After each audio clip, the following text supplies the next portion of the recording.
Okay, what's up mga ka-rides? Welcome back to the channel. So dito, J-Ride tips tayo, no?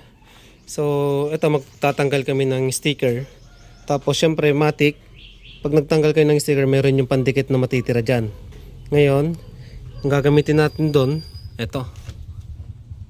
Ayan, Extreme One Sticker Remover. Okay? So sa pagtanggal ng sticker, ganito ang gagawin natin. Busan natin ng mainit na tubig.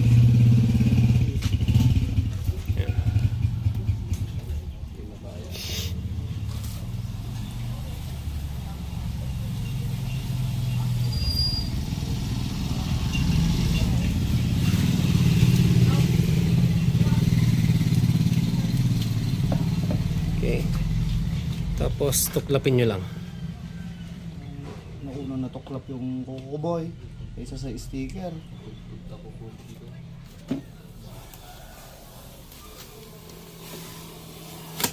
Yun. So mapapansin nyo, makinis yan, di ba? Makinis. Pero dito may natira. Ngayon, dyan natin gagamitin yung Extreme One Sticker Remover natin. Okay? So pag bumili kayo nito, meron na rin kasamang plastic scraper yan. Yan. So itong pang scrape natin, try natin. Okay? So huwag kayong magtakot kasi safe to sa pintura. Kung tanging tatanggalin lang natin yung natirang ganyan. Okay, spray nyo lang.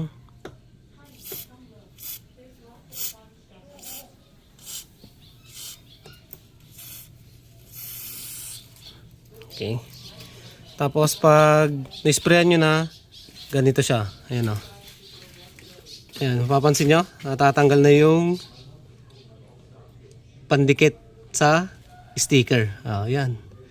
So yung puti na yan, yan na yung natira. Okay.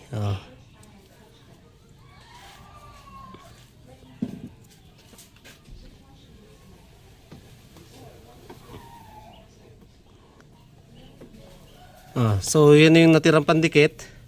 Ngayon syempre punasan natin para makita natin na talagang tanggal.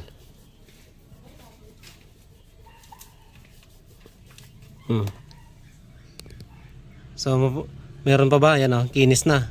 Ito na yung natirang pandikit So yan yung finished product natin. Tapos mapapansin nyo walang nangyari sa pintura. Yan. So ang gawin natin, itong mga gilid-gilid na yan, tatanggalan pa natin yung mga yan. Okay? So pinakita ko lang kung gaano katibay yung ating Extreme One Sticker Remover. Lagi nyo tatandaan, basta Extreme One, number 1 yan. Ride safe.